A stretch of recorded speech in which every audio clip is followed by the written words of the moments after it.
इनसे जो यह बुद्धि कही है, यह सांख्य बुद्धि परब्रह्म विषय बुद्धि कही है।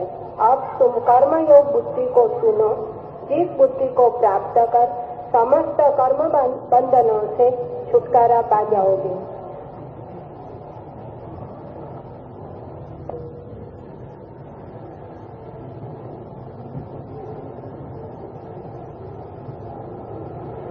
अनंत है सत्य तक पहुंचने के मार्ग, अनंत है प्रभु के मंदिर के द्वार, होंगे ही अनंत, क्योंकि अनंत तक पहुंचने के लिए अनंत ही मार्ग हो सकते हैं। जो भी एकांत को पकड़ लेते हैं, जो भी सोचते हैं एक ही द्वार है, एक ही मार्ग है, वे भी पहुंच जाते हैं। लेकिन जो भी पहुंच जाते हैं वे कभी नहीं कह पाते कि एक ही मार्ग है, एक ही द्वार है। एक का आग्रह सिर्फ उनका ही है जो नहीं पहुंचे। जो पहुंच गए हैं वे अनाग्रही। कृष्ण अर्जुन से कह रहे हैं कि अब तक जो मैंने तुझसे कहा वो सांख्य की दृष्टि थी,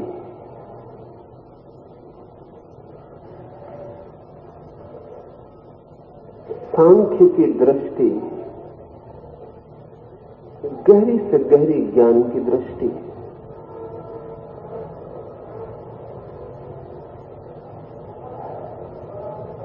सांख्य का जो मार्ग है वो परम ज्ञान का मार्ग है। इसे थोड़ा समझने तो फिर आगे दूसरे मार्ग समझना आसान हो जाए। और कृष्ण ने क्यों सांख्य की ही पहले बात कर ली? सांख्य की इसलिए पहले बात कर ली कि अगर सांख्य काम में आ जाए तो फिर और कोई आवश्यकता नहीं। सांख्य काम में ना आ सके तो ही फिर कोई और आवश्यकता है।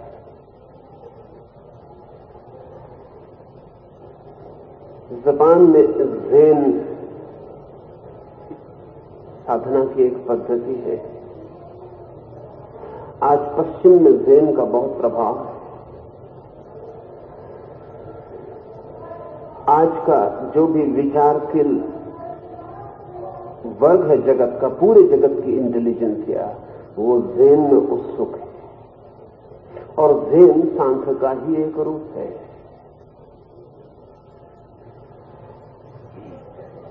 सांख्य का कहना यही है कि जानना ही काफी है, करना कुछ भी नहीं। Knowledge is enough. जानना पर्याप्त है। इस जगत की जो पीड़ा है और बंधन है वो न जानने से ज्यादा नहीं। अज्ञान के अतिरिक्त और कोई वास्तविक बंधन नहीं है। कोई जंजीर नहीं है जिसे तोड़नी, न ही कोई कारागृह है जिसे मिटाना, न ही कोई जगह है जिससे मुक्त होना। सिर्फ जानना है। जानना है कि मैं कौन हूं, जानना है कि जो चारों तरफ फैला है वो क्या है। सिर्फ अंडरस्टैंडिंग, सिर्फ जानना। जो लोग कृष्णमूर्ति से परिचित हैं उन्हें ये स्मरण में उपयोगी होगा कि कृष्णमूर्ति का सारा विचार सांख्य है।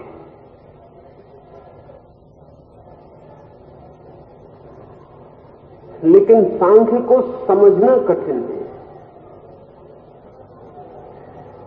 क्योंकि एक आदमी दुख में पड़ा है।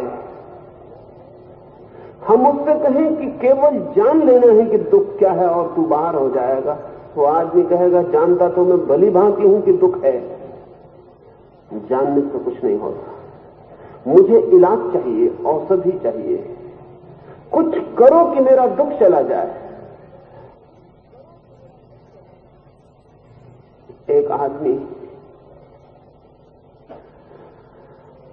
जो वस्तुतः चिंतित और परेशान है,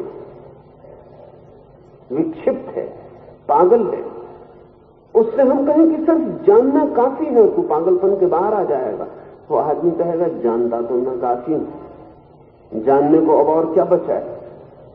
लेकिन जानने से पागलपन नहीं मिटता, कुछ और करो, जानने के अलावा भी कुछ और जरूरी है। कृष्ण ने अर्जुन को सबसे पहले सांख्य की दृष्टि कही, क्योंकि फिर सांख्य काम में आ जाए तो किसी और बात के कहने की कोई जरूरत नहीं, न काम में आए तो फिर किसी और बात के कहने की जरूरत पड़ सकती है। सुकरात का बहुत ही कीमती वचन है जिसमें उसने कहा है नॉलेज इज वर्च्यू, ज्ञान ही सद्गुण। वो कहता था जान लेना ही ठीक हो जाना है। उससे लोग पूछते थे कि हम भली भांति जानते हैं कि चोरी बुरी, फिर भी चोरी छूटती नहीं। तो सुकरात कहता तुम जानते ही नहीं कि चोरी क्या है। अगर तुम जान लो कि चोरी क्या है तो छोड़ने के लिए कुछ भी न करना होगा। हम जानते हैं क्रोध बुरा है, हम जानते हैं भय बुरा है, हम जानते हैं काम बुरा है, वासना बुरी है, लोभ बुरा है, मद मत्सर सब बुरा है, सब जानते हैं। सांख्य या सुकरात या कृष्णमूर्ति वे सब कहेंगे नहीं, जानते नहीं हो। सुना है कि क्रोध बुरा है, जाना नहीं। किसी और ने कहा है कि क्रोध बुरा है, स्वयं जाना नहीं है। और जानना कभी भी उधार और बारूद नहीं होता, जानना सदा स्वयं का होता है। फर्क है दोनों बातों में। एक बच्चे ने सुना है कि आग में हाथ डालने से हाथ जल जाता है, और एक बच्चे ने आग में हाथ डाल के देखा है कि हाथ जल जाता है। इन दोनों बातों में जमीन आसमान का फर्क है। दोनों के वाक्य एक से हैं। जिसने सिर्फ सुना है वो भी कहता है मैं जानता हूं कि आग में हाथ डालने से हाथ जल जाता है, और जिसने आग में हाथ डाल के जाना है वो भी कहता है मैं जानता हूं कि आग में हाथ डालने से हाथ जल जाता है। इन दोनों के वचन एक से हैं, लेकिन इन दोनों की मनोस्थिति एक सी नहीं। और जिसने सिर्फ सुना है वो कभी हाथ डाल सकता है, और जिसने जाना है वो कभी हाथ नहीं डाल सकता है। और जिसने सिर्फ सुना है वो कभी हाथ डाल के कहेगा कि जानता तो मैं था कि हाथ डालने से हाथ जल जाता है, फिर मैंने हाथ क्यों डाला है। वो जानने में भूल कर रहा है। दूसरे से मिला हुआ जानना जानना नहीं हो सकता। जिस जानने की सांख्य बात करता है, जिस नोइंग की सांख्य बात करता है, वो जानना है जो उधार नहीं है। इस जानने से क्या हो जाएगा? एक छोटी सी कहानी की बात समझाने की कोशिश करें। दूसरे महायुद्ध में ऐसा हुआ कि एक आदमी युद्ध स्थल पर आहत हो गया। जब होश में आया बेहोशी से, तो पता चला कि उसे स्मरण भूल गया, वो अपना सब अतीत भूल चुका है। उसे यह भी पता नहीं कि उसका नाम क्या है। कठिनाई ना आती, क्योंकि सेना में नाम की कोई जरूरत नहीं होती, लेकिन उसका नंबर भी खो गया युद्ध के स्थल पर। सेना में तो आदमी नंबर से जाना जाता है, सेना में नाम से नहीं जाना जाता है। सुविधा है नंबर से जानने में, और जब पता चलता है कि 11 नंबर आज मर गया तो कोई तकलीफ नहीं होती, क्योंकि नंबर के न बाप होते, न मां होती, न बेटा होता, नंबर का कोई भी नहीं होता। नंबर मर जाता है, मर जाता है। तख्ती पर सूचना लग जाती कि इतने नंबर गिर गए, किसी को कहीं कोई पीड़ा नहीं होती। नंबर रिप्लेस हो जाते, दूसरा नंबर 11 नंबर उसकी जगह आ जाता है। किसी आदमी को रिप्लेस करना मुश्किल, लेकिन नंबर को रख देना नंबर की जगह कोई कठिन नहीं। इसलिए मिलिट्री तो नंबर से चलती है। दफ्तर में नाम होते रजिस्टर में, लेकिन उसका नंबर भी खो गया है, उसे नाम याद नहीं रहा, अब वो कौन है, अब क्या करें, उसे कहां भेजें, उसका घर कहां है, उसके मां बाप कहां हैं। बहुत कोशिश की, खोजबीन की, कुछ पता नहीं चल सका है। फिर आखिर किसी ने सुझाव दिया कि एक ही रास्ता है कि उसे इंग्लैंड के गांव-गांव में घुमाया जाए, शायद कहीं उसे देख के याद आ जाए कि ये मेरा घर, ये मेरा गांव, शायद वो जान ले। फिर उसे ले गए, स्टेशनों पर उसे उतार के खड़ा कर देते, वो देखता रह जाता, तो कुछ याद ना आता। फिर तो जो ले गए थे घुमाने वो भी थक गए। एक छोटी स्टेशन पर जिस पर उतर कर देखने का इरादा भी नहीं है, गाड़ी खड़ी है, चलने को है, उस आदमी ने खिड़की से झांक के देखा और उसने कहा मेरा गांव। उतरा,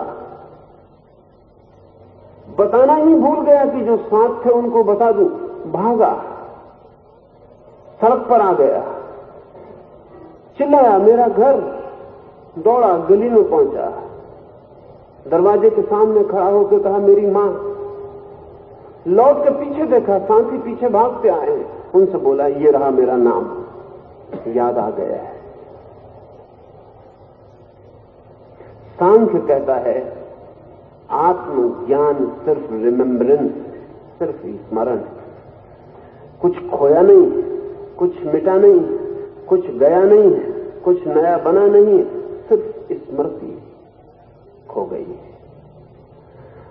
और जिसे हम जानने जा रहे हैं, अगर वो नया जानना है तब तो फिर कुछ और करना पड़ेगा, लेकिन अगर वो भूला हुआ ही है जिसे पुनः जानना है, तब कुछ करने की जरूरत नहीं, जान लेना ही काफी। तो कृष्ण ने कहा कि अभी जो मैंने तुझसे कहा अर्जुन, वो सांख्य की दृष्टि थी। इस पूरे वक्त कृष्ण ने सिर्फ स्मरण दिलाने की कोशिश की कि आत्मा अमर है, न उसका जन्म है न उसकी मृत्यु है। स्मरण दिलाया कि अव्यक्त था, अव्यक्त होगा, बीच में व्यक्त का थोड़ा सा खेल है। स्मरण दिलाया कि जो तुझे दिखाई पड़ते हैं वे पहले भी थे, आगे भी होंगे। स्मरण दिलाया कि जिन्हें तू मारने के भय से भयभीत हो रहा है, उन्हें मारा नहीं जा सकता है। इस पूरे समय कृष्ण क्या कर रहे हैं? कृष्ण अर्जुन को जैसे उस सिपाही को घुमाया जा रहा है इंग्लैंड में, ऐसे उसे किसी विचार के लोक में घुमा रहे हैं कि शायद कोई विचार कर्ण, कोई स्मृति चोट कर जाए और वो कहे कि ठीक यही है, ऐसा ही है, लेकिन ऐसा वो नहीं कह पाता है। वो शिथिलगात अपने गांडीव को रखे, उदास मन वैसा ही हताश विषाद से घिरा बैठा है। वो कृष्ण की बातें सुनता है, वो उसे पूरा इंग्लैंड में घुमा दिए, हर स्टेशन, हर जगह, कहीं भी उसे स्मरण नहीं आता कि वो दौड़ के कहे कि ये रहा मैं, ठीक है बात अब बंद करो, पहचान आ गई, रिकॉग्निशन हुआ, प्रतिभिज्ञा हुई, स्मरण आ गया है। ऐसा वो कहता नहीं, वो बैठा है, वो बैठा, वो रीढ़ भी नहीं उठाता, वो सीधा भी नहीं बैठता, उसे कुछ भी स्मरण नहीं आ रहा है। इसलिए कृष्ण उससे कहते हैं कि अब मैं तुझसे कर्म योग की बात करता हूं। सांख्य योग श्रेष्ठतम योग है। अब मैं तुझसे कर्म योग की बात करता हूं। वे जो जानने से ही नहीं जान सकते, जिन्हें कुछ करना ही पड़ेगा, जो बिना कुछ किए स्मरण ला ही नहीं सकते। अब मैं तुझसे कर्म योग की बात कहता हूं। आचार्य श्री, जैन बुद्धिज्म में जैसे कि अद्वैत वेदांत में ब्रह्म आता है, तो जैन बुद्धिज्म में तो कुछ ऐसा है नहीं। आप साम्यता जो बता रहे हैं उसकी स्पष्टता करें। और दूसरी बात यह है कि वेस्टर्न फिलोसोफर्स सांख्य का कभी पुरस्कार करते हैं तो इसलिए कि सांख्य निरीश्वरवादी है, क्योंकि कोई कोई विद्वान ऐसा कहते हैं कि सांख्य निरीश्वरवादी नहीं है, तो ये भी है। तो वेस्टर्न फिलोसोफर जो निरीश्वरवादी है इसलिए सांख्य का स्वीकार करते हैं, और जैन और सांख्य दोनों पास में से ब्रह्म तत्व का क्या हो सकता है? जैन और सांख्य के बीच जो साम्य मैंने कहा, उस साम्य का कारण है ब्रह्म की चर्चा नहीं, उस साम्य का कारण है ज्ञान की प्रधानता। ज़ेन कहता है करने को कुछ भी नहीं, और जो करेगा वो व्यर्थ ही भटकेगा। ज़ेन तो यहां तक कहता है कि तुमने खोजा कि तुम भटके, खोजो ही मत, खड़े हो जाओ और जान लो, क्योंकि तुम वही हो जिसे तुम खोज रहे हो। ज़ेन कहता है जिसने प्रयास किया वो मुश्किल में पड़ेगा, क्योंकि जिसे हमें पाना है वो प्रयास से पाने की बात नहीं, केवल अप्रयास में, एफर्टलेसनेस में जानने की बात है। ज़ेन कहता है पा सकते हैं श्रम से उसे जो हमारा नहीं, पा सकते हैं श्रम से उसे जो हमें मिला हुआ नहीं। धन पाना हो तो बिना श्रम के नहीं मिलेगा, धन पाने के लिए श्रम करना होगा। धन हमारा कोई स्वभाव नहीं। एक आदमी को दूसरे के घर जाना हो तो रास्ता चलना पड़ेगा, क्योंकि दूसरे का घर अपना घर नहीं है। लेकिन एक आदमी अपने घर में बैठा हो और पूछता हो कि मुझे मेरे घर जाना है, मैं किस रास्ते से जाऊं, तो ज़ेन कहता है जाना ही मत, अन्यथा घर से दूर निकल जाओगे। एक छोटी सी कहानी मुझे याद आती जो ज़ेन फकीर कहते हैं। वो कहते हैं एक आदमी ने शराब पी ली, शराब पी के आधी रात अपने घर पहुंचा,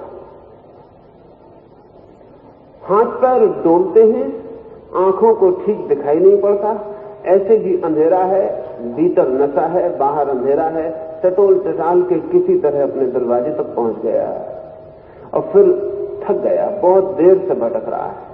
फिर जोर जोर से चिल्लाने लगा कि कोई मुझे मेरे घर पहुंचा दो, मेरी मां राह देखती होगी। पास पड़ोस के लोग उठाए, उन्होंने कहा पागल तो नहीं हो गए हो, तुम अपने ही घर के सामने खड़े हो, अपने ही घर की सीढ़ियों पर, यही तुम्हारा घर है।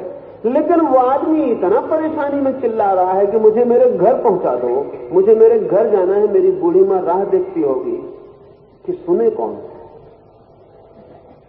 सुनने के लिए भी तो चुप होना जरूरी। वो आदमी चिल्ला रहा है, पास पड़ोस के लोग उससे कह रहे हैं यही तुम्हारा घर है, लेकिन यही तुम्हारा घर है, ये भीतर कैसे प्रवेश करे? वो आदमी तो भीतर चिल्ला रहा है मेरा घर कहां है? शोर को सुनकर उसकी बूढ़ी मां भी उठाई, जिसकी तलाश में वो है। उसने दरवाजा खोला, उसने उसके सिर पर हाथ रखा और कहा बेटा तुझे क्या हो गया है? उसने उसके ही पैर पकड़ लिए और उसने कहा कि मेरी बूढ़ी मां राह देखती होगी, मुझे रास्ता बताओ कि मेरा घर कहां है। तो पास पड़ोस में कोई मजाक करने वाले लोग एक बैलगाड़ी लेके आ गए और उन्होंने कहा कि बैठो, हम तुम्हें तुम्हारे घर पहुंचाएंगे। वो आदमी बड़ा प्रसन्न हुआ, उसने कहा कि ये भला आदमी है, ये सारे लोग मुझे घर पहुंचाने का कोई उपाय ही नहीं करते, कोई उपाय नहीं करता, न कोई बैलगाड़ी लाता, न कोई घोड़ा लाता, न मेरा कोई हाथ पकड़ता। तुम एक भले आदमी हो। उसने उसके पैर पड़े, वो आदमी हंसता रहा, उसे बैलगाड़ी में बिठाया, 10-12 चक्कर लगाए घर के, फिर उसे द्वार के सामने उतारा। फिर वो कहने लगा धन्यवाद, बड़ी कृपा कि मुझे मेरे घर पहुंचा दिया है। अब कृष्ण अर्जुन से कोशिश कर चुके पहली वाली कि यही तेरा घर है।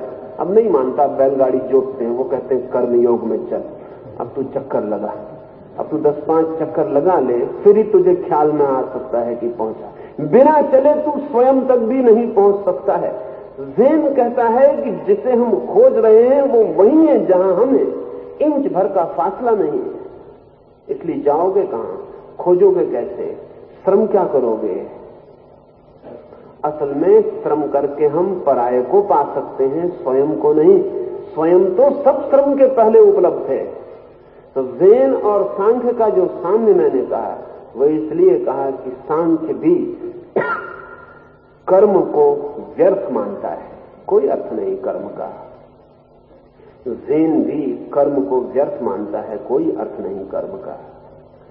क्योंकि जिसे जानना है वो सब कर्मों के पहले ही मिला हुआ है, ऑलरेडी अचीव्ड। जो अड़चन है, जो कठिनाई है, जो समझ में हमें नहीं आती, वो इस तरह की है कि कोई चीज जो हमें मिली हुई नहीं है उसे पाना है, ये एक बात, और कोई चीज जो हमें मिली ही है उसे सिर्फ जानना है, ये बिल्कुल दूसरी बात। यदि आत्मा भीतर है ही तो कहां खोजना है? और अगर मैं ब्रह्म हूं ही तो क्या करना है?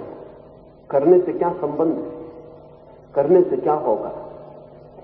नहीं, ना करने में उतरना होगा, नॉन एक्शन में उतरना होगा, अकर्म में उतरना होगा, छोड़ देना होगा करना मरना, और थोड़ी देर रुक के उसे देखना होगा जो करने के पीछे खड़ा है, जो सब करने का आधार है, फिर भी करने के बाद। एक और ज़ेन मुझे कहानी याद आती है कि ज़ेन में कोई 500 वर्ष पहले बहुत अद्भुत फकीर हुआ बांकेई। जापान का सम्राट उसके दर्शन को गया, बड़ी चर्चा सुनी, बड़ी प्रशंसा सुनी। गया, सुना उसने कि दूर दूर पहाड़ पर फैली हुई मोनेस्ट्री है, आश्रम है, कोई 500 भिक्षु वहां साधना में रत हैं। तो गया, बांकेई से उसने कहा, एक एक जगह मुझे दिखाओ तुम्हारे आश्रम की, मैं काफी समय लेकर आया हूं, मुझे बताओ कि तुम कहां कहां क्या क्या करते हो, मैं सब जानना चाहता हूं। आश्रम के दूर दूर तक फैले हुए मकान हैं, कहीं भिक्षु रहते हैं, कहीं भोजन करते हैं, कहीं सोते हैं, कहीं स्नान करते हैं, कहीं अध्ययन करते हैं, कहीं कुछ। बीच में आश्रम के सारे विस्तार के बीच एक बड़ा भवन, स्वर्ण शिखरों से मंडित एक मंदिर। बांकेई ने कहा, भिक्षु जहां जहां जो जो करते हैं वो मैं आपको दिखाता हूं। फिर वो ले चला, सम्राट को ले गया भोजनालय में, कहा यहां भोजन करते हैं, ले गया स्नान गृहों में कि यहां स्नान करते हैं, ले गया जगह जगह।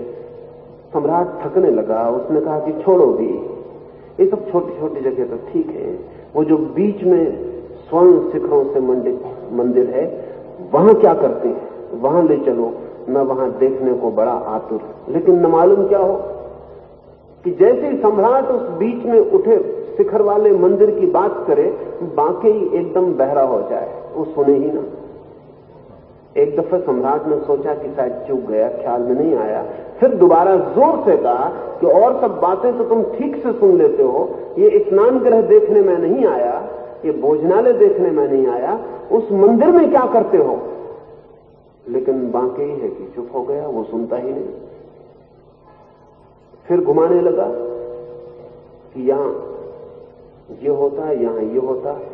आखिर वापस द्वार पर लौट आए, वो बीच के मंदिर में बांकेई नहीं ले गया। सम्राट घोड़े पे बैठने लगा और उसने कहा, या तो मैं पागल हूं या तुम पागल हो। जिस जगह को मैं देखने आया था तुमने दिखाई ही नहीं, तुम आदमी कैसे हो? और मैं बार बार कहता हूं कि उस मंदिर में ले चलो, वहां क्या करते हैं? तुम एकदम बहरे हो जाते हो, सब बात सुनते हो, इसी बात में बहरे हो जाते हो। बांकेई ने कहा, नहीं मानते तो मुझे उत्तर देना पड़ेगा। आपने कहा वहां वहां ले चलो जहां जहां भिक्षु कुछ करते हैं, तो मैं वहां वहां ले गया। वो जो बीच में मंदिर है वहां भिक्षु कुछ भी नहीं करते, वहां सिर्फ भिक्षु भिक्षु होते। वो हमारा ध्यान मंदिर है, मेडिटेशन सेंटर है, वहां हम कुछ करते नहीं, सिर्फ होते हैं। वहां डूइंग नहीं है, वहां बीइंग है, वहां करने का मामला नहीं है। वहां जब करने से हम थक जाते हैं और सिर्फ होने का आनंद लेना चाहते हैं तो हम वहां भीतर जाते हैं। अब मेरी मजबूरी थी, आपने कहा था क्या करते हैं वहां ले चलो, अगर मैं उस भवन में ले जाता, आप पूछते भिक्षु यहां क्या करते हैं, तो मैं क्या कहता? और नहीं करने की बात आप समझ सकते, इसकी मुझे आशा नहीं। अगर मैं कहता ध्यान करते हैं तो भी गलती होती, क्योंकि ध्यान कोई करना नहीं है, ध्यान कोई एक्शन नहीं है। अगर मैं कहता प्रार्थना करते हैं तो भी गलती होती, क्योंकि प्रार्थना कभी कोई कर नहीं सकता, वो कोई एक्ट नहीं है, भाव है। तो मैं मुश्किल में पड़ गया, इसलिए मुझे मजबूरी में बहरा हो जाना पड़ा। फिर मैंने सोचा बजाय गलत बोलने के यही उचित है कि आप मुझे पागल या बहरा समझ के चले जाएं। अब ये जो ज़ेन कहता है ध्यान अर्थात ना करना, इस ना करने में ही वो जाना जाता है जो है सांख्य और ज़ेन का इस वजह से सामने है। ज़ेन बात नहीं करता ब्रह्म की, क्योंकि ज़ेन का कहना यह है कि जब तक ध्यान नहीं, जब तक ज्ञान नहीं, तब तक ब्रह्म की बात व्यर्थ है। और जब ज्ञान हुआ, ध्यान हुआ, तब भी ब्रह्म की बात व्यर्थ है, क्योंकि जिसे हमने नहीं जाना उसकी बात क्या करें, और जिसे हमने जान लिया उसकी बात की क्या जरूरत है। इसलिए ज़ेन चुप है, वो मौन है, वो ब्रह्म की बात नहीं करता। लेकिन इसका यह मतलब नहीं है कि ब्रह्म नहीं जानता। ये तो निर्भर करेगा व्यक्तियों पर। सांख्य बात करता है इसी आशा में कि शायद उसकी चर्चा से उसे जाना नहीं जा सकता, लेकिन उसकी चर्चा शायद किसी के मन में छिपी हुई प्यास को चोट बन जाए, शायद उसकी चर्चा किसी के मन में चल रही आकांक्षा को मार्ग दे दे, शायद उसकी चर्चा ऊंट के लिए आखिरी तिनका सिद्ध हो जाए। कोई बिल्कुल बैठने को ही था ऊंट, एक तिनका और एक तिनके से कहीं ऊंट बैठा है, लेकिन शायद किसी बैठते ऊंट को तिनका सिद्ध हो जाए, वो बैठ जाए। इसलिए सांख्य बात करता है, लेकिन कैसे मिलेगा वो? कुछ करने से नहीं, जानने से। जानना और करना, डूइंग और नोइंग का जो फर्क है, उस मामले में ज़ेन और सांख्य बिल्कुल समान है। और जगत में जितने भी परम ज्ञानी हुए हैं, उन सब परम ज्ञानियों की बातों में सांख्य तो होगा ही, सांख्य से बचा नहीं जा सकता। सांख्य तो होगा ही। ये हो सकता है कि किसी की चर्चा में शुद्ध सांख्य हो, तब ऐसा आदमी बहुत कम लोगों के काम का रह जाएगा। जैसे बुद्ध की चर्चा शुद्ध सांख्य है, इसलिए हिंदुस्तान से बुद्ध के पैर उखड़ गए, क्योंकि सिर्फ जानना, सिर्फ जानना, सिर्फ जानना, करना कुछ भी नहीं। वो जो इतना बड़ा जगत है जहां सब करने वाले इकट्ठे हैं, वो कहते हैं कि कुछ तो करने को बताओ, कुछ पाने को बताओ। बुद्ध कहते हैं न कुछ पाने को, न कुछ करने को। ज़ेन जो है वो बुद्धिज्म की शाखा है, वो शुद्धतम बुद्ध का विचार है। लेकिन हिंदुस्तान के बाहर बुद्ध के पैर जम गए, चीन में, बर्मा में, थाईलैंड में, तिब्बत में, क्योंकि जो अशुद्धि करने के लिए बुद्ध का विचार हिंदुस्तान में राजी नहीं हुआ, जब यहां उसके पैर उखड़ गए तो वही समझौता उसे करना पड़ा जो यहां करने को राजी नहीं हुआ। तिब्बत में वो करना बन गया, रिचुअल बन गया। चीन में जाकर उसने करने के लिए स्वीकृति दे दी कि ऐसा ऐसा करो। थाईलैंड में वो करना बन गया, लंका में करना बन गया, वो कर्म योग बना। जब तक वो सांख्य रहा शुद्ध, तब तक उसकी जड़ें फैलनी मुश्किल हो गई। थोड़े से लोगों की पकड़ में आ सकती है शुद्ध सांख्य की बात, इसलिए श्रेष्ठतम विचार सांख्य ने दिया। लेकिन सांख्य को मानने वाला आदमी हिंदुस्तान में खोजे से नहीं मिलेगा। सब तरह के, हजार तरह के मानने वाले आदमी मिल जाएंगे, सांख्य को मानने वाला आदमी नहीं मिलेगा। सांख्य के लिए समर्पित एक मंदिर नहीं, सांख्य के जन्मदाता के लिए समर्पित एक मूर्ति नहीं।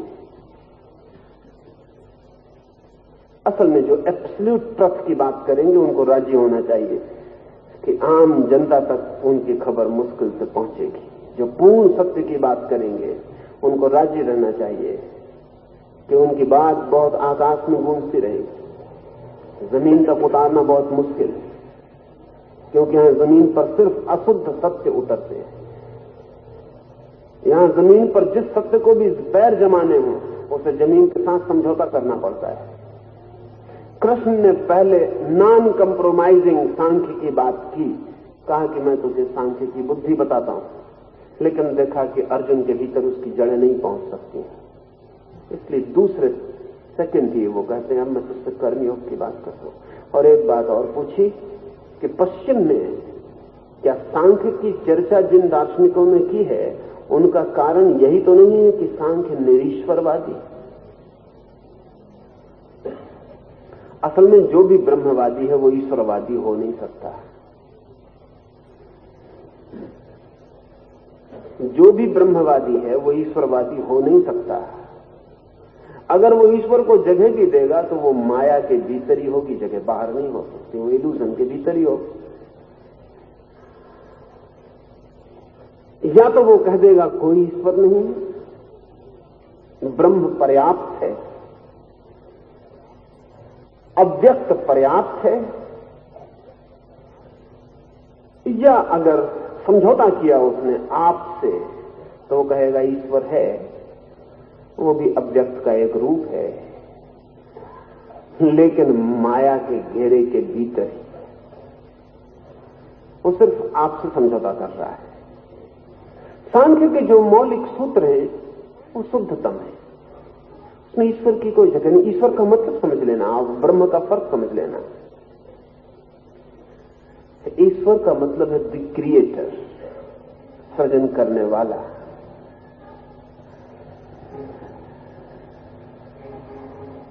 ब्रह्म का अर्थ है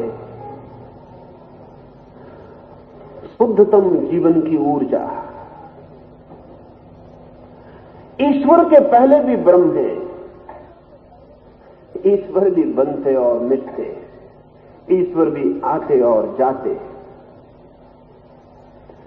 ईश्वर हमारी धारणाएं, इसे ऐसा समझें कि मैं एक अंधेरी रात में चल रहा हूं, दूर 2-4 मील दूर कुछ दिखाई पड़ता है, लगता है कि कोई पुलिस वाला खड़ा है, और मील भर चल के आता हूं पास तो दिखाई पड़ता है पुलिस वाला नहीं, कोई झाड़ का ठूंठ है, और मील भर चल के आता हूं तो पाता हूं झाड़ का ठूंठ भी नहीं।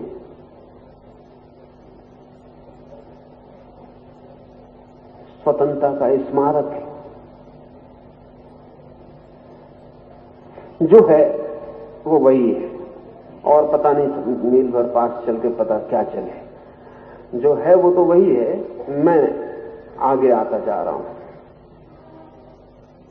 जो लोग ब्रह्म की यात्रा पर निकलते हैं, यात्रा के अंत पर जिसे पाते हैं वो ब्रह्म है, और यात्रा पास आती जाती तो उस पास आते जाते में जिसे पाते हैं वो ईश्वर है। ईश्वर ब्रह्म को दूर से देखा गया कंसेप्शन, धारणा है। हम सोच ही नहीं सकते ब्रह्म को। जब हम सोचते हैं तो हम ईश्वर बना लेते हैं। निर्गुण को हम सोच नहीं सकते, जब सोचते हैं सगुण बना लेते हैं। निराकार को हम सोच नहीं सकते, जब सोचते हैं तो उसे भी आकार दे देते हैं। ब्रह्म मनुष्य के मन से जब देखा जाता है तब ईश्वर निर्मित होता है।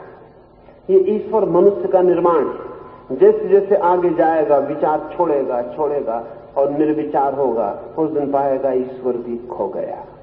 अब जो शेष रह जाता है निराकार निर्गुण, वही ब्रह्म है। तो शुद्धतम सूत्र में तो सांख्य राजी नहीं है, क्योंकि सांख्य कहता है बीच के मुकाम बनाने नहीं। लेकिन सांख्य भी बाद में एक दूसरी धारा फूटी। निरीश्वर सांख्य तो था ही, लेकिन वो भी हवा में खोने लगा, तो शेश्वर सांख्य भी निर्मित हुआ। कुछ लोगों ने समझौते किए और सांख्य में भी ईश्वर को जोड़ा और कहा कि काम नहीं चलेगा क्योंकि आदमी ब्रह्म को पकड़ नहीं पाता, उसके लिए बीच की मंजिलें बनानी पड़ेंगी। और ना ही पकड़ पाए, इससे तो अच्छा है कि 4 कदम चले और ईश्वर को पकड़े, फिर ईश्वर को छुड़ा लेंगे। चलने को ही राजी ना हो, 4 कदम चलाओ, 4 कदम चलने के बाद कहेंगे कि जो तुम्हें दिखाई पड़ता था गलत दिखाई पड़ता था, इसे छोड़ो और 4 कदम चलो। हो सकता है बीच में कई ईश्वर के मंदिर खड़े करने पड़े, इसके पहले कि ब्रह्म का अव्यक्त, ब्रह्म का निराकार मंदिर प्रकट हो। पश्चिम में जो सांख्य का प्रभाव है वो निरीश्वरवादी होने की वजह से नहीं है। पश्चिम में भी जो बुद्धिमान विचारशील आदमी पैदा हुआ है वो भी जानता है कि बात तो सिर्फ ज्ञान की ही है, सिर्फ जान लेने की है। अगर हमें समझ में ना आए तो वो हमारी मजबूरी है, लेकिन बात केवल जान लेने की है। अगर एकहार्ड से पूछें या प्लेटिनस से पूछें या बोहमे से पूछें तो पश्चिम में भी जो आदमी जानता है वो कहेगा बात तो यही है कि सिर्फ जान लेना है और कुछ भी नहीं करना है। जरा हिले करने के लिए कि चूक हुई, क्योंकि करना बिना हिले ना होगा, करेंगे तो हिलना ही पड़ेगा। और वो जो अकंप है वो हम जरा भी हिले कि खोया, उसी की तरह अकंप हो जाना पड़ेगा। जैसे दिए की लौ किसी बंद घर में जहां हवा के झोंके ना आते हो अकंप जलती है, ऐसे ही अकर्म में व्यक्ति की चेतना अकंप हो जाती है। अकर्म में, नॉन एक्शन में अकंप हो जाती है। और जैसे ही व्यक्ति की चेतना अकंप होती है, विराट की चेतना से एक हो जाती है। पश्चिम में भी प्रभाव सांख्य का है और मैं मानता हूं जैसे जैसे मनुष्य की बुद्धि और विकसित होगी, सांख्य और भी प्रभावी होता चला जाएगा। भारत में उतना प्रभाव सांख्य का नहीं है। भारत में प्रभाव योग का है, जो कि बिल्कुल ही दूसरी उल्टी बात है। योग कहता है कुछ करना पड़ेगा। योग मनुष्य के निम्नतम बुद्धि से चलता है, सांख्य मनुष्य की श्रेष्ठतम बुद्धि से चलता है। स्वभावता जो श्रेष्ठतम से शुरू करेगा वो आखिर तक नहीं आ पाएगा, और अक्सर ऐसा होगा कि जो आखिर से शुरू करेगा वो चाहे तो श्रेष्ठतम तक पहुंच जाए। सांख्य शुद्धतम ज्ञान है, योग शुद्धतम क्रिया है। और अगर हम सारी दुनिया के चिंतन को 2 हिस्सों में बांटना चाहें तो सांख्य और योग 2 शब्द काफी। जिनका भी करने पर भरोसा है उनको योग में, और जिनको न करने पर भरोसा है, सिर्फ जानने पर भरोसा, उनको सांख्य में। असल में जगत में सांख्य और योग के अतिरिक्त कुछ भी नहीं है। बाकी सब इन 2 कैटेगरी में कहीं ना कहीं खड़े होंगे। चाहे दुनिया के किसी कोने में कोई चिंतन पैदा हुआ हो जीवन के प्रति, बस 2 ही विभाजन में बांटा जा सकता है। असल में पूर्व और पश्चिम की फिलॉसफी बांटनी बंद करनी चाहिए। जैन, हिंदू, मुसलमान की फिलॉसफी बांटनी बंद करनी चाहिए। सिर्फ 2 विभाजन किए जाने चाहिए, योग और सांख्य। योग पर वे आस्थाएं जो कहती हैं कुछ करने से होगा, सांख्य पर वे आस्थाएं जो कहती हैं कुछ ना करने से ही होता है।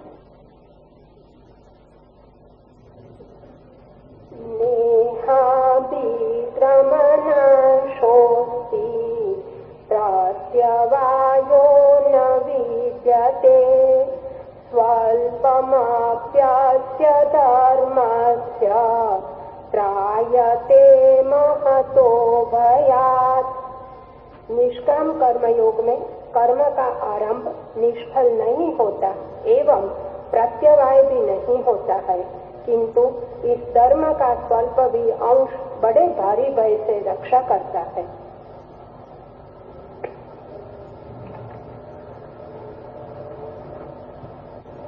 कृष्ण कह रहे हैं कि निष्काम कर्म का कोई भी कदम व्यर्थ नहीं जाता है।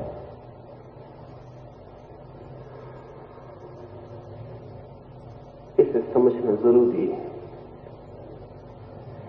निष्काम कर्म का छोटा सा प्रयास भी व्यर्थ नहीं जाता है,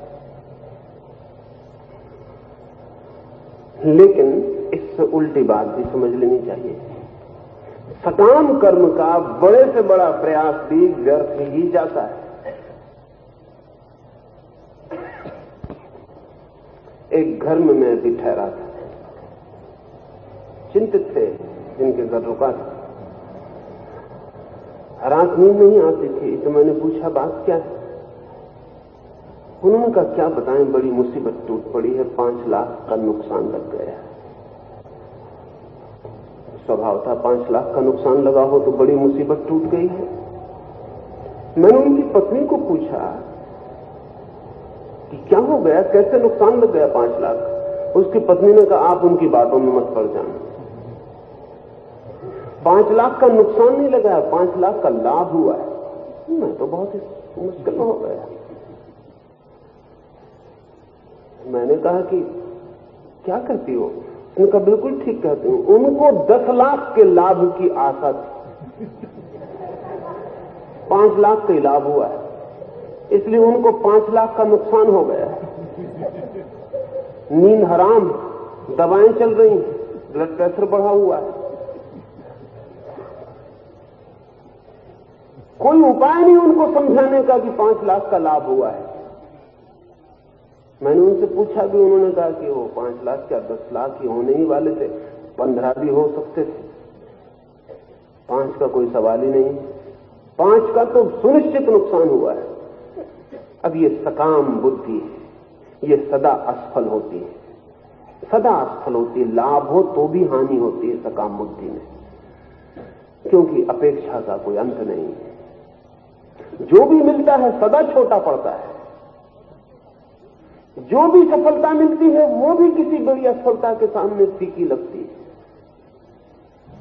कुछ भी मिल जाए तो भी तृप्ति नहीं है, कुछ भी मिल जाए तो भी संतोष की कहीं कोई झलक नहीं आती है।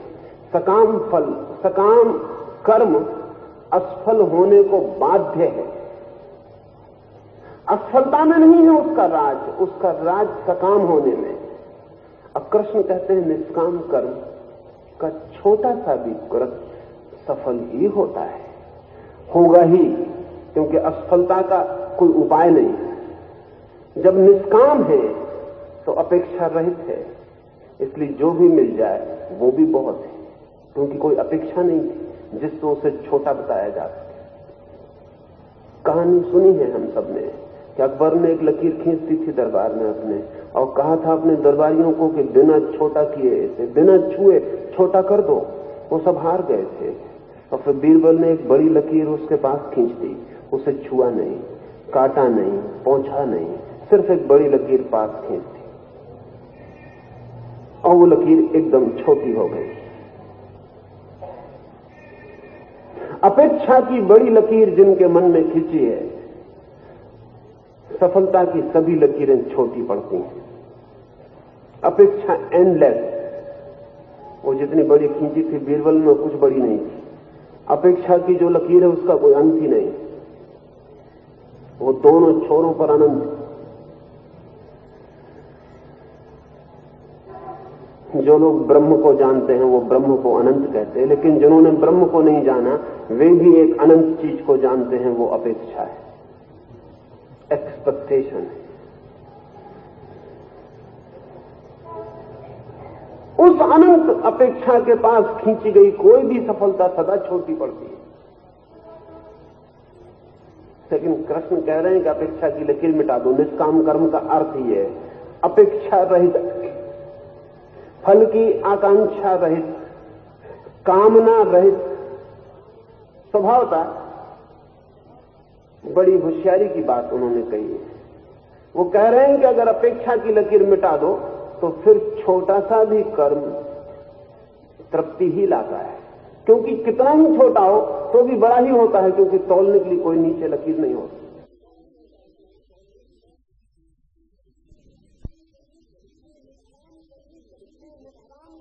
इसलिए निष्काम कर्मी कभी भी विषाद को उपलब्ध नहीं होता है, सिर्फ सकाम कर्मी विषाद को उपलब्ध होता है। फ्रस्ट्रेशन जो है वो सकाम कर्म की छाया है, निष्काम कर्म की कोई छाया नहीं बनती, कोई विषाद नहीं बनता। इसलिए एक बहुत मजे की बात ध्यान में ले लेनी जरूरी है गरीब आदमी ज्यादा विषाद को उपलब्ध नहीं होता, अमीर आदमी ज्यादा विषाद को उपलब्ध होता है। होना नहीं चाहिए ऐसा, बिल्कुल नियम को तोड़ के चलती हुई बात मालूम पड़ती है। गरीब समाज ज्यादा परेशान नहीं होते, अमीर समाज बहुत परेशान हो जाते। क्या कारण होगा? असल में गरीब आदमी अनंत अपेक्षा की हिम्मत नहीं जुटा पाता। वो जानता है अपनी सीमा को, वो जानता है कि क्या हो सकता है क्या नहीं हो सकता है, अपने बस के बाहर है बात। वो अनंत अपेक्षा की रेखा नहीं बनाता है, इसलिए फ्रस्ट्रेशन को उपलब्ध नहीं होता, इसलिए विषाद को उपलब्ध नहीं होता। अमीर आदमी जिसके पास सुविधा है, संपन्नता है, अपेक्षा की रेखा को अनंत गुना बड़ा करने की हिम्मत जुटा देता है, बस उसी के साथ विषाद उत्पन्न हो जाता है। पॉल गुडमैन ने अमेरिका के संबंध में एक किताब लिखी, ग्रोइंग अप एब्सर्ड। उसने बहुत मजे की बात कही है। उसने कहा है कि मनुष्य जाति ने जिन जिन सुविधाओं की आकांक्षा की थी वे सब पूरी हो गई अमेरिका में। मनुष्य जाति ने जो जो सपने देखे थे उनसे भी आगे अमेरिका में सफलता मिल गई। लेकिन अमेरिका में जो आदमी है आज, उससे दुखी आदमी बस्तर के जंगल में भी नहीं। क्या गया? ये एब्सर्डिटी कहां से आई? ये अजीब बात है कि जो जो आदमी करोड़ों साल से अपेक्षा कर रहा था वो सब फलित हो गई, सब सपने पूरे हो गए। ये क्या हो गया? लेकिन हुआ क्या? हुआ ये कि सब शक्ति हाथ में होने पर अपेक्षाएं एकदम अनंत हो गई, इसलिए जो भी पास में एकदम छोटा पड़ गया। बस्तर के आदिवासी की बहुत बड़ी अपेक्षा की सामर्थ्य नहीं, जो भी हाथ में है काफी बड़ा है। इसलिए दुनिया में गरीब आदमी कभी बगावत नहीं करते। गरीब आदमी अपेक्षा ही नहीं करते कि बगावत कर सके। दुनिया में बगावत शुरू होती है जब गरीब आदमी के पास अपेक्षाएं दिखाई पड़ने लगती, निकट, तब उपद्रव शुरू होता है। दुनिया में अशिक्षित आदमी बगावत नहीं करते क्योंकि अपेक्षा बांध नहीं पाते। शिक्षित आदमी उपद्रव शुरू करते हैं क्योंकि जैसी शिक्षा हुई अपेक्षाएं एकदम विस्तार लेने लगती हैं। शिक्षित आदमी को शांत करना मुश्किल है। मैं नहीं कहता कि शिक्षित नहीं करना चाहिए, ये मैं नहीं कह रहा हूं। शिक्षित आदमी को शांत करना मुश्किल है, अभी तक तो कोई उपाय नहीं खोजा जा सका। इसलिए अभी एक बहुत बड़े विचारक ने तो किताब लिखी, कंपल्सरी मिस एजुकेशन, जिसको हम अनिवार्य शिक्षा कहते हैं, वो उसको अनिवार्य कुशिक्षा। क्योंकि अगर अंततः आदमी सिर्फ दुखी और अशांति होता हो तो आधा साधा सीख लेने से भी क्या हो जाने वाला है। अगर समृद्धि सिर्फ विषाद ही लाती हो तो ऐसी समृद्धि से दरिद्रता बेहतर मालूम पड़ सकती है। लेकिन राज क्या है? सीक्रेट सिर्फ इतना सा है, समृद्धि से कोई लेना देना नहीं है। अगर अपेक्षा की धारा बहुत ज्यादा न हो तो समृद्ध आदमी भी शांत हो सकता है, और अगर अपेक्षा की धारा बहुत बड़ी हो तो दरिद्र भी अशांत हो जाएगा। अगर अपेक्षा शून्य हो तो शिक्षित भी शांत हो सकता है, अगर अपेक्षा विराट हो तो अशिक्षित भी अशांत हो जाता है। प्रश्न शिक्षित अशिक्षित, धन और दरिद्रता का नहीं है। प्रश्न सदा ही गहरे में अपेक्षा का है, एक्सपेक्टेशन का है। तो वो कृष्ण कह रहे हैं कि निष्काम कर्म की तुझसे मैं बात कहता, और इसलिए कहता कि निष्काम कर्म को करने वाला व्यक्ति कभी भी असफलता को उपलब्ध नहीं होता है, एक। और दूसरी बात वो ये कह रहे हैं कि निष्काम कर्म में छोटा सा भी विघ्न, छोटी सी भी बाधा नहीं आती। क्यों नहीं आती? ऐसा निष्काम कर्म में ऐसी क्या कीमिया है, क्या केमिस्ट्री है कि बाधा नहीं आती, कोई प्रत्यवाय पैदा नहीं होता है? बाधा भी तो अपेक्षा के कारण ही दिखाई पड़ती है। जिसकी अपेक्षा नहीं है उसे बाधा भी कैसे दिखाई पड़ेगी? गंगा बहती सागर की तरफ, अगर वो पहले से एक नक्शा बना ले, अब पक्का कर ले कि इस रास्ते से जाना है, तो 1000 बाधाएं आएंगी रास्ते में, क्योंकि कहीं किसी ने मकान बना लिया होगा गंगा से बिना पूछे, कहीं कोई पहाड़ खड़ा हो गया होगा गंगा से बिना पूछे, कहीं चढ़ाई होगी गंगा से बिना पूछे, और नक्शा वो पहले बना ले, तो फिर बाधाएं 1000 आएंगी। और ये भी हो सकता है कि बाधाओं से लड़ के गंगा इतनी मुश्किल में पड़ जाए कि सागर तक कभी पहुंच ही ना पाए। लेकिन गंगा बिना ही नक्शे के, बिना प्लानिंग के चल पड़ती है। रास्ता पहले से अपेक्षा में न होने से जो भी मार्ग मिल जाता वही रास्ता है, बाधा का कोई प्रश्न नहीं है। अगर पहाड़ रास्ते में पड़ता तो किनारे से गंगा बह जाती। पहाड़ से रास्ता बनाना ही किसको था जिससे पहाड़ बाधा बने? जो लोग भी भविष्य की अपेक्षा को सुनिश्चित करके चलते हैं, अपने हाथ से बाधाएं खड़ी करते हैं, क्योंकि भविष्य आपका अकेला नहीं है। किस पहाड़ ने बीच में खड़े होने का पहले से योजना कर रखी होगी, आपको कुछ पता नहीं। जो भविष्य को निश्चित करके नहीं चलता, जो अभी कर्म करता है और कल कर्म का क्या फल होगा, इसका कोई फिक्स्ड, इसका कोई सुनिश्चित धारणा नहीं बनाता, उसके मार्ग में बाधा आएगी कैसे? असल में उसके लिए तो जो भी मार्ग होगा वही मार्ग है, और जो भी मार्ग मिलेगा उसी के लिए परमात्मा को धन्यवाद है। उसको बाधा मिल ही नहीं सकती। इसलिए कृष्ण कहते हैं, अर्जुन, निष्काम कर्म की यात्रा पर जरा सा भी प्रत्यवाय नहीं है, जरा सी भी बाधा नहीं है, जरा सा भी हिंड्रेंस है ही नहीं।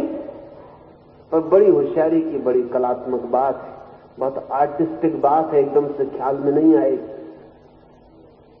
एकदम से ख्याल में नहीं आएगी कि बाधा क्यों नहीं है। क्या निष्काम कर्म करने वाले आदमी को बाधा नहीं बची? बाधाएं सब अपनी जगह, लेकिन निष्काम कर्म करने वाले आदमी ने बाधाओं को स्वीकार करना बंद कर दिया है।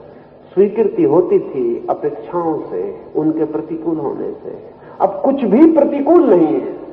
निष्काम कर्म की धारणा में बहने वाले आदमी को सभी कुछ अनुकूल है।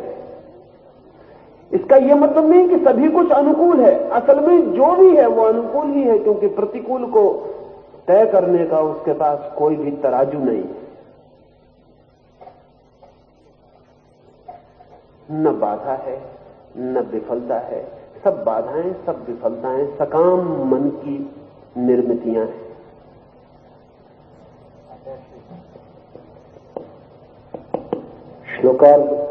श्लोक के उत्तर भाग में स्वल्पमप्यस्य धर्मस्य त्रायते महतो भयात्, इस धर्म का अति अल्प आचरण भी बड़े भय से बचाता है। उस पर कमेंट। निष्काम कर्म का अल्प आचरण भी बड़े बड़े भयों से बचाता है। बड़े बड़े भय क्या हैं? बड़े बड़े भय वही हैं, असफलता तो नहीं मिलेगी, विषाद तो हाथ नहीं आएगा, दुख तो पल्ले नहीं पड़ेगा, कोई बाधा तो ना आ जाएगी, निराशा तो नहीं मिलेगी। बड़े बड़े भय यही है। तो कृष्ण कह रहे हैं सूत्र के अंतिम हिस्से में कि निष्काम कर्म का थोड़ा सा भी आचरण, अंश मात्र आचरण भी,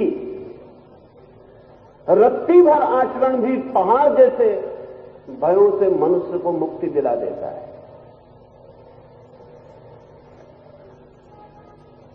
असल में जब तक विपरीत दशा को न समझ लें, ख्याल में नहीं आएगा।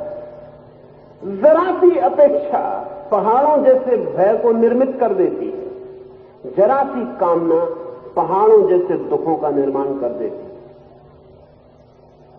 जरा सी इच्छा पर जोर, जरा सा आग्रह कि ऐसा ही हो, सारे जीवन को अस्त व्यस्त कर जाता है। जिसने भी कहा ऐसा ही हो, वो दुख पाएगा ही, ऐसा होता ही नहीं। जिसने भी कहा ऐसा ही होगा तो ही मैं सुखी हो सकता हूं, उसने अपने नरक का इंतजाम स्वयं ही कर लिया। वो आर्किटेक्ट है अपने नरक का खुद ही, उसने सब व्यवस्था अपने लिए कर ली। हम जितने दुख झेल रहे हैं, कभी आपने सोचा कि कितनी छोटी अपेक्षाओं पर खड़े हैं? कितनी छोटी अपेक्षाओं पर नहीं देखा कभी। हम जो दुख झेल रहे हैं कितनी छोटी अपेक्षाओं पर खड़े। एक आदमी रास्ते से निकल रहा है, आपने सदा उसको नमस्कार किया था, आज आप नमस्कार नहीं करते। ये 2 हाथ ऊपर नहीं उठे आज, उसकी नींद हराम, वो परेशान, उसे बुखार चढ़ाया और वो सोचने लगा कि क्या हो गया, कोई बदनामी हो गई, इज्जत हाथ से चली गई, प्रतिष्ठा धक्के को लग गई। जिस आदमी ने सदा नमस्कार की उसने नमस्कार नहीं की, अब क्या होगा क्या नहीं होगा, अब इसको कैसे बदला चुकाना और क्या नहीं करना, वह हजार चक्रों में पड़ गया। इस आदमी के ये 2 हाथों का न उठना हो सकता है उसकी जिंदगी के सारे भवन को उदासी से भर जाए। पति घर आया है और उसने कहा पानी लाओ, और पत्नी नहीं लाई 2 क्षण, सब दुख हो गया। पति घर के बाहर निकला है, राह चलती किसी स्त्री को उसने आंख उठा कर देख लिया, पत्नी के प्राणांत हो गए। पत्नी मरने जैसी हालत में हो गई, जीने का कोई अर्थ नहीं रहा, जीना बिल्कुल बेकार। हम अगर अपने दुखों के पहाड़ को देखें तो बड़ी क्षुद्र अपेक्षाएं उनके पीछे खड़ी मिलती हैं। यहीं से समझना उचित होगा, क्योंकि निष्काम कर्म का तो अंश भी हमें पता नहीं, लेकिन सकाम कर्म के काफी अंश हमें पता है। वहीं से समझना उचित होगा। उससे विपरीत निष्काम कर्म की स्थिति है। कितनी क्षुद्र अपेक्षाएं कितने विराट दुख को पैदा करती चली जाती। ये जो इतना बड़ा महाभारत हुआ, ये जानते हैं कितनी क्षुद्र सी घटना से शुरू हुआ? इतना बड़ा जो युद्ध, ये कितनी सी क्षुद्र घटना से शुरू हुआ? बहुत ही क्षुद्र घटना से, मजाक से, एक जोक से। दुनिया के सभी युद्ध मजाक से शुरू होते। दुर्योधन आया है और पांडवों ने एक मकान बनाया है और अंधे के बेटे की वो मजाक कर रहे हैं, जिसमें उन्होंने आईने लगाए हुए हैं और इस तरह से लगाए हुए हैं कि दुर्योधन को जहां दरवाजा नहीं है वहां दरवाजा दिखाई पड़ जाता है, जहां पानी है वहां पानी दिखाई नहीं पड़ता है। वो दीवार से सिर टकरा जाता है, पानी में गिर पड़ता है। द्रौपदी हंसती है, वो हंसी सारे महाभारत के युद्ध का मूल। उस हंसी का बदला फिर द्रौपदी को नंगा करके चुकाया जाता है, फिर ये बदला चलता है। बड़ी ही क्षुद्र सी घटना, जस्ट जोक, एक मजाक, लेकिन बहुत महंगा पड़ा है। मजाक बढ़ता ही चला गया, फिर उसके कोई आर पार न रहे और उसने इस पूरे मुल्क को मथ डाला। एक स्त्री का हंसना, एक घर में चचेरे भाइयों की आपसी मजाक, कभी सोचा भी न होगा कि हंसी इतनी महंगी पड़ सकती है। लेकिन उन्हें पता नहीं कि दुर्योधन की भी अपेक्षाएं, चोट अपेक्षाओं को लग गई, चोट अपेक्षाओं को लग गई। दुर्योधन ने सोचा भी नहीं था कि उसमें हंसा जाएगा निमंत्रण देकर। उसने सोचा भी नहीं था कि उसका इस तरह मखौल और मजाक उड़ाया जाएगा। वो आया होगा सम्मान लेने, मिला मजाक, उपद्रव शुरू हो गए। फिर उस उपद्रव के भयंकर परिणाम हुए, जिन परिणामों से मैं नहीं सोचता हूं कि आज तक भी भारत पूरी तरह मुक्त हो पाया है। वो महाभारत में जो घटित हुआ था, हम सब कुछ करते हैं। सकाम का हमें पता है, निष्काम का हमें कुछ पता नहीं। निष्काम कृत्य को भी ठीक ऐसे ही समझे, इससे उल्टी दिशा में जरा सा निष्काम भाव और बड़े बड़े भय जीवन के दूर हो जाते।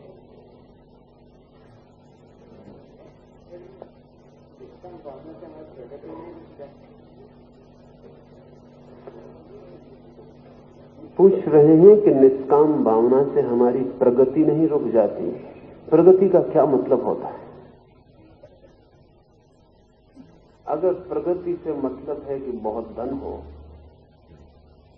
बड़ा मकान हो, एक छोटी सी शांति की लहर भी इस जगत के पूरे साम्राज्य के समतुल्य नहीं है।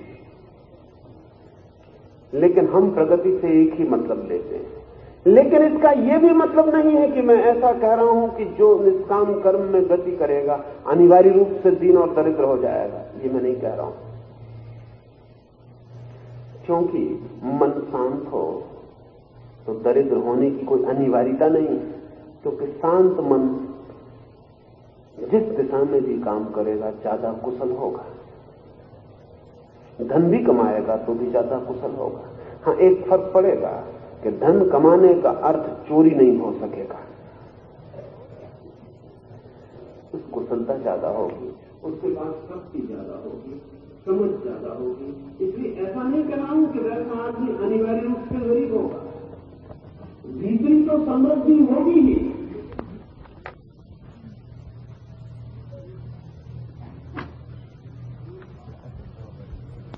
ये बाहरी समृद्धि को लाने का भी आधार बनती, लेकिन कौन होगी? भीतरी समृद्धि के बच के, भीतरी समृद्धि के रहते हुए मिलती होगी, नॉट एट द कॉस्ट, कीमत में चुकानी पड़ती होगी भीतरी समृद्धि की, तो बाहरी समृद्धि भी आएगी। हाँ, सिर्फ उसी जगह बाधा पड़ेगी जहां बाहरी समृद्धि कहेगी कि भीतरी शांति और आनंद को तुम्हें मिल सकते हो, तो वैसा निष्काम करने कहेगा कि मत मिलो, यही तुम्हारी कृपा है, जाओ। प्रगति का क्या अर्थ है, इस पर सब निर्भर करता है। अगर सिर्फ दौड़ना ही प्रगति है, कहीं भी दौड़ना बिना कहीं पहुंचे, तब बात अलग है। लेकिन कहीं अगर पहुंचना प्रगति है तो फिर बात बिल्कुल अलग होगी। अगर आप ये कहते हो एक आदमी पागल है और हम उससे कहें कि तुम्हारे दिमाग का इलाज किए देते हैं, वो कहे कि दिमाग का इलाज तो आप कर देंगे, लेकिन इससे मेरी प्रगति में बाधा तो नहीं पड़ेगी, क्योंकि अभी मैं जितनी तेजी से दौड़ता हूं कोई दूसरा नहीं दौड़ पाता। हम कहेंगे बाधा पड़ेगी, अभी तुम्हारे कोई भी नहीं दौड़ पाता, लेकिन तुम इतनी तेजी से दौड़ के भी कहीं नहीं पहुंचते और धीमे चलने वाले लोग भी पहुंच जाते। बस इतना ही ख्याल हो तो बात समझ में आ सकती है। व्यवसायात्मिका बुद्धिः एकेहा कुरु नन्दन बहुशाखाह्यनन्ताश्च बुद्धयो व्यवसायिनम्।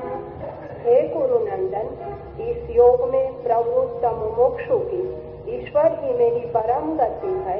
इस प्रकार की निश्चयात्मक बुद्धि बाहर और भीतर एक ही रहती है और विषयी पुरुषों की बुद्धियां अनेक शाखाओं वाली होने के कारण अनेक प्रकार की होती है।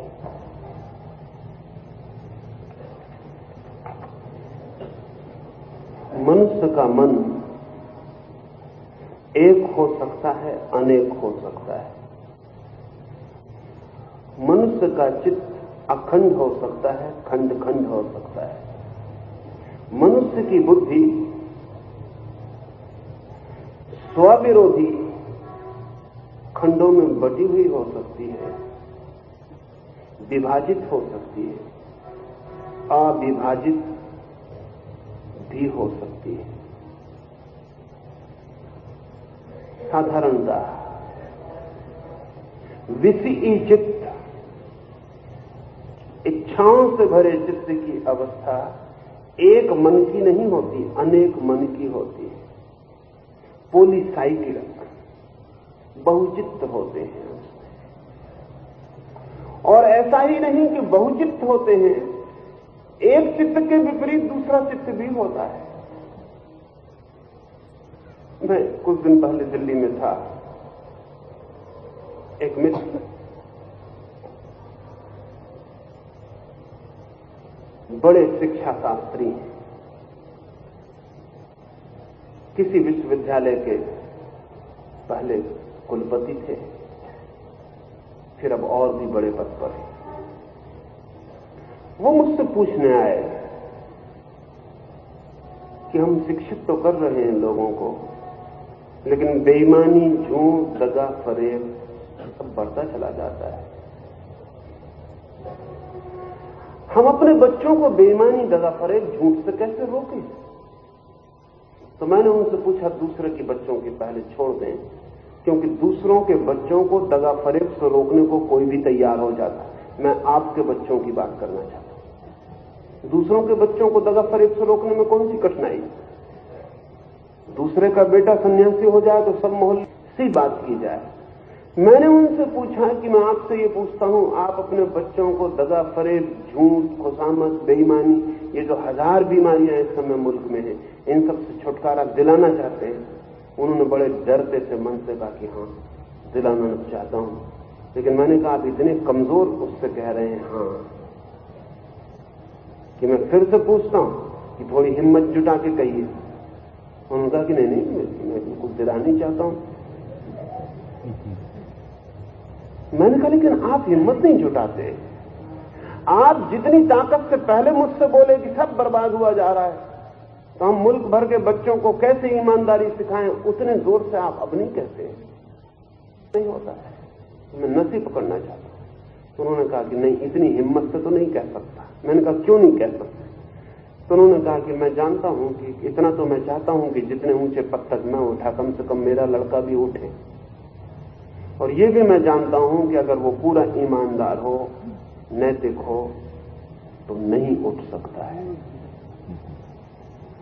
तो फिर मैंने कहा, 2 मन हैं आपके, 2 में से एक साफ तय करिए। या तो कहिए कि मैं लड़का सड़क पर भीख मांगे इसके लिए राजी हूं, लेकिन बेईमानी नहीं।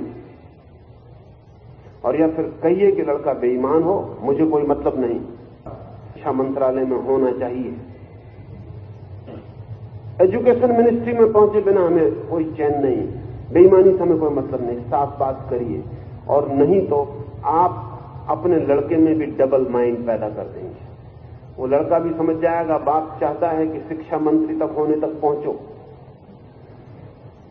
और देखता है कि शिक्षा मंत्री तक होने की यात्रा सीढ़ी दर सीढ़ी बेईमानी और चोरी की यात्रा है।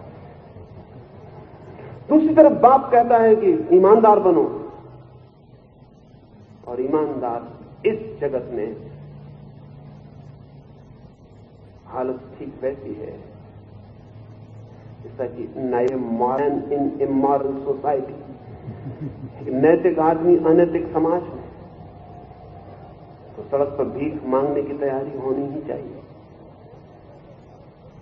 यद्यपि नैतिक होकर सड़क पर भीख मांगने में जितना आनंद है, उतना अनैतिक होकर सम्राट हो जाने में भी नहीं है, लेकिन वो दूसरी बात है।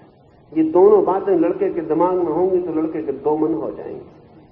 तब फिर वो यही कर सकता है ज्यादा से ज्यादा, कुछ तो उसको इंतजाम भीतरी करना पड़ेगा, कोई कोलिजन गवर्नमेंट तो भीतर बनानी पड़ेगी ना।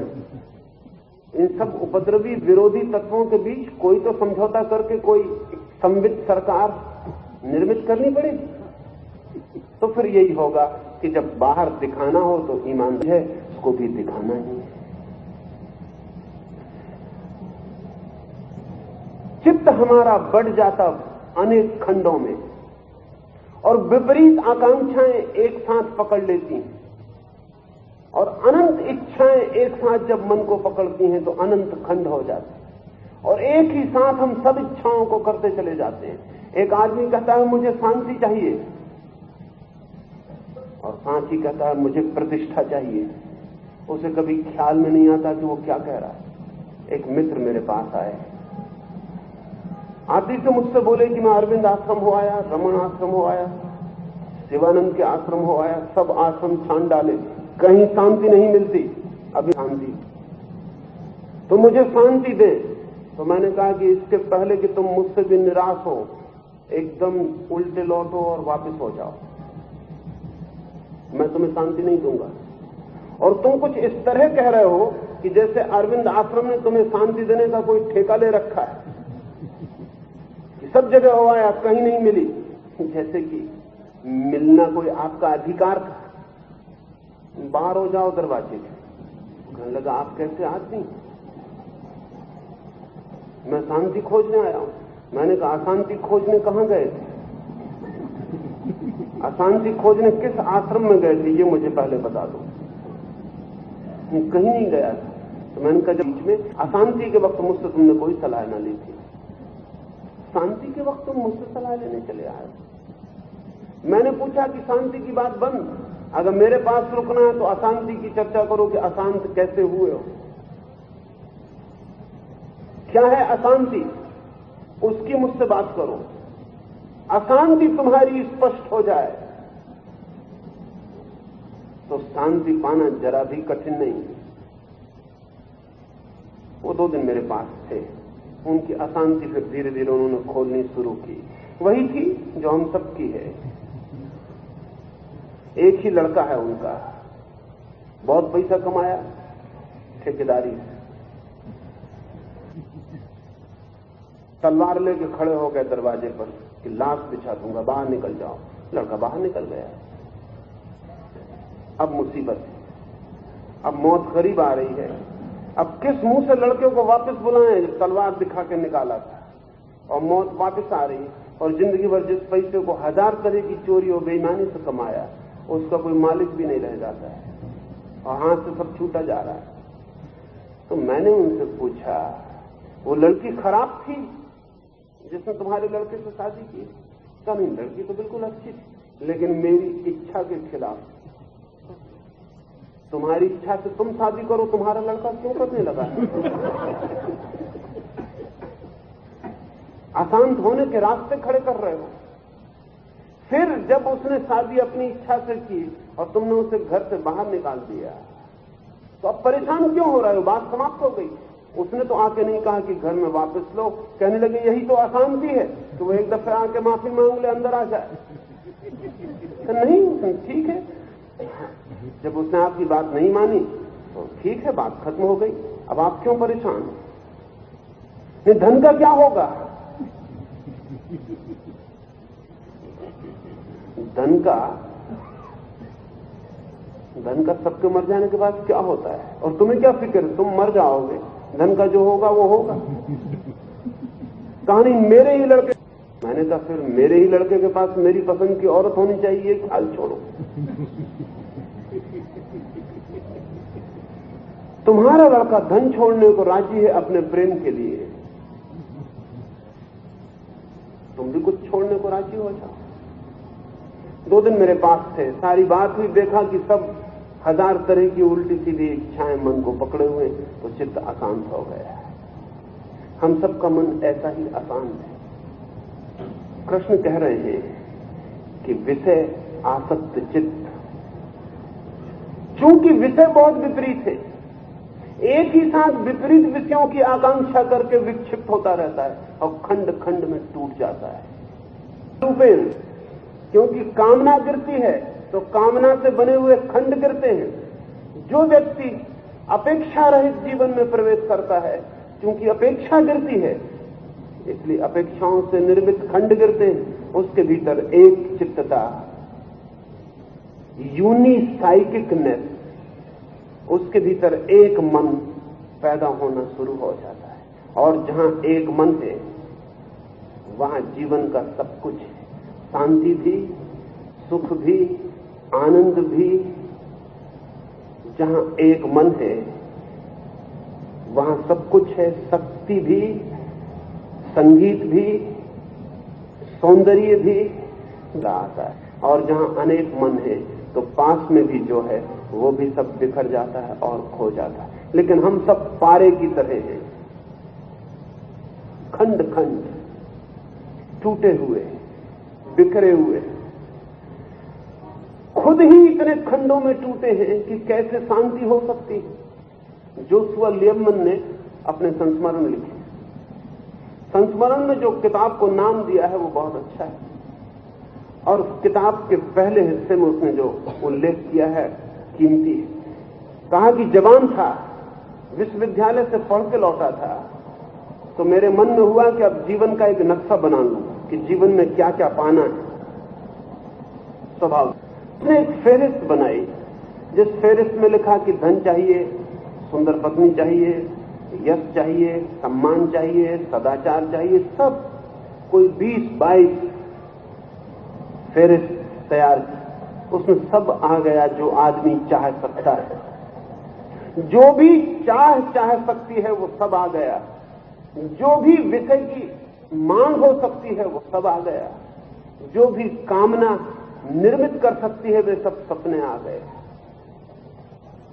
पर न मालूम पूरी फेरिस्त को बार बार पढ़ता है कि इसमें और तो कुछ नहीं जोड़े जाना है, क्योंकि वो जीवन भर का नक्शा बनाना है उसे। सब खोज लेता है, कुछ जोड़ने को बचता नहीं, सब आ गया, फिर भी कुछ ऐसा लगता है कि कोई कड़ी खो रही। क्यों लगता है ऐसा?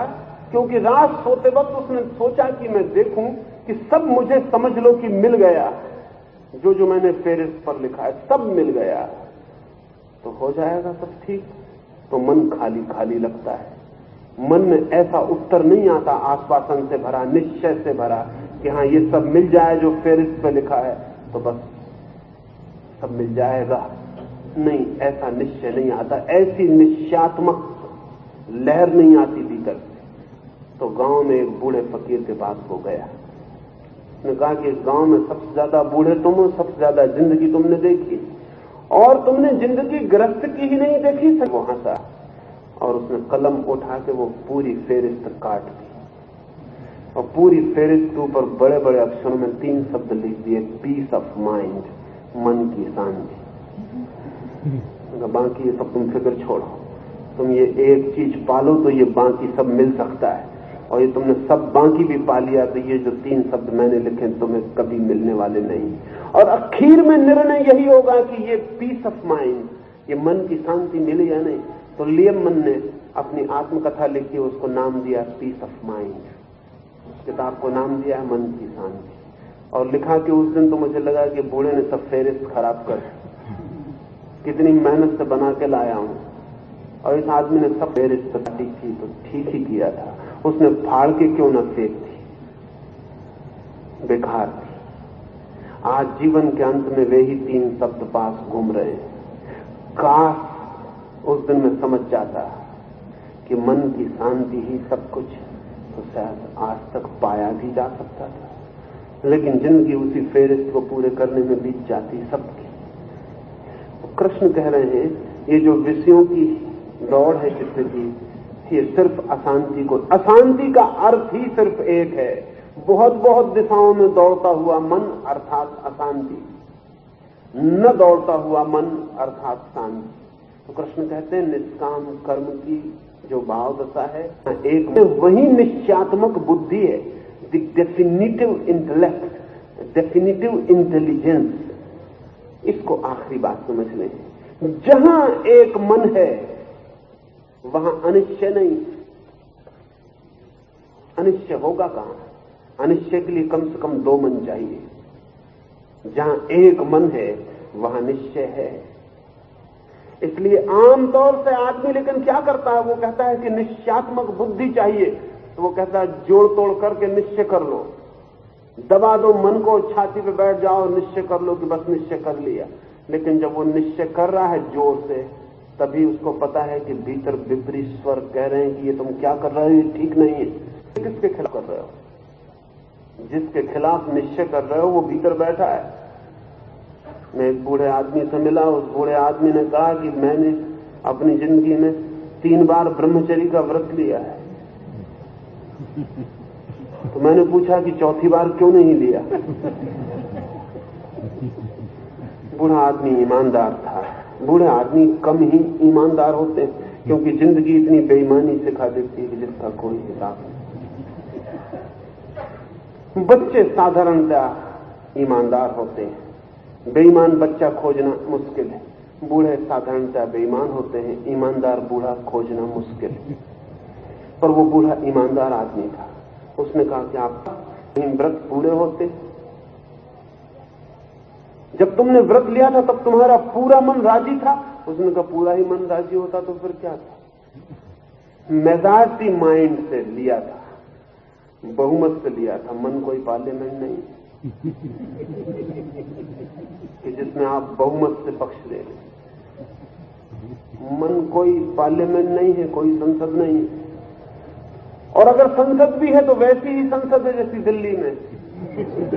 उसमें कुछ पक्का नहीं है कि जो अभी आपके पक्ष में गवाही दे रहा था वो 2 दिन बाद विपक्ष में गवाही देगा। उसको कुछ पक्का नहीं है। आप रात भर सो कर सुबह उठोगे पाओगे कि माइनॉरिटी में हो, मेजॉरिटी। हम वो ये नहीं कह रहे कि तुम निश्चय करो, वो ये कह रहे हैं जो निष्काम कर्म की यात्रा पर निकलता है उसे निश्चयात्मक बुद्धि उपलब्ध हो जाती है, क्योंकि उसके पास एक ही मन रह जाता, विषयों में जो भटकता नहीं मन, जो अपेक्षा नहीं करता, जो कामना की व्यर्थता को समझ लेता है, जो भविष्य के लिए आतुरता से फल की मांग नहीं करता, जो क्षण में और वर्तमान में जीता है, वैसे व्यक्ति को एक मन उपलब्ध होता है। एक मन निश्चयात्मक हो जाता है, उसे करना नहीं पड़ता है। सिर्फ कल सुबह बात करेंगे।